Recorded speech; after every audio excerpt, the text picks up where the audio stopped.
সকালবেলা যখন ছাদে যাই স্নান করে তখন গাছে দেখে একদম অবাক হয়ে গেছি। মানে কি বলতো, তো চলো ভিডিওটা তোমরা দেখতে থাকো, আশা করি তোমাদের ভালো লাগবে।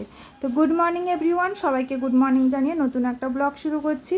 সকালবেলা ঘুম থেকে উঠে যখন স্নান করে ছাদে গেছিলাম, ছাদে দেখো কত ফুল ফুটেছে। কয়েকটা দিন বৃষ্টি হচ্ছে বলে গাছগুলোতে কিন্তু প্রচুর ফুল ফুটছে, আর আজকে তো সবচেয়ে বেশি ফুল ফুটেছে। তো সমস্ত ঠাকুরকে পুজো করে সাজিয়ে দিয়েছি। কেমন লাগছে অবশ্যই জানিও। আর এদিকে আমার গোপুসোনাকে দেখো, আমার গোপুসোনাকে তো সব সময় ভালো লাগে। তো তোমাদের কেমন লাগছে অবশ্যই কিন্তু তোমরা কমেন্টে জানিও। তো আর একটা জিনিস তোমাদের সঙ্গে শেয়ার করি, কালকে এতটা গরম আর ওয়েদারটা এত বাজে, তো মাথায় কিন্তু প্রচণ্ড চুল উঠছে। তো কালকে গিয়ে সমস্ত চুলগুলো অনেকটা ছোট করে এসেছি। তো একটু খারাপ লাগছিল চুল কাটতে। তো যাই হোক, কেমন লাগলো অবশ্যই জানিও। টাটা, দেখা হচ্ছে পরে।